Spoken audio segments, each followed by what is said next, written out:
अस्सलामुअलैकुम सामिन इकराम। 25 रबीउल अव्वल है, यकम नवंबर है। उधर मगरबी उत्तर प्रदेश के ज़िला शामली के कस्बा जिंजाने की दरगाह हज़रत सैयद इमाम साहब के जनरल सेक्रेटरी सूफ़ी बाबर कुद्दूसी और सदर अलहाज सफदर अलवी ने एक वीडियो बयान जारी किया है। ये वीडियो बयान सोशल इंडिया न्यूज़ के लिए मौलाना मोहम्मद अरहम जिंजानवी ने इरसाल किया है, भेजा है। वीडियो में क्या है ये चंदे के ताल्लुक़ से है, उन्हीं की ज़ुबानी सुने। अस्सलामु अलैकुम वरहमतुल्लाहि वबरकातुहू।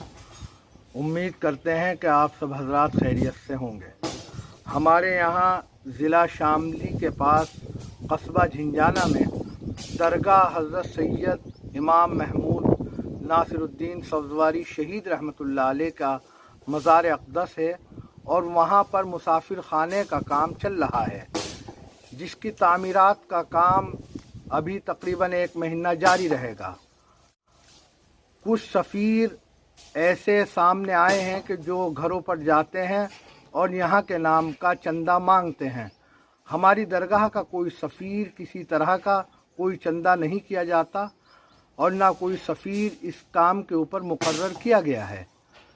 मैं उम्मीद करता हूँ कि अगर कोई इस तरह का आदमी आप लोगों को मिले तो फ़ौरन दरगाह कमेटी को इत्तला करें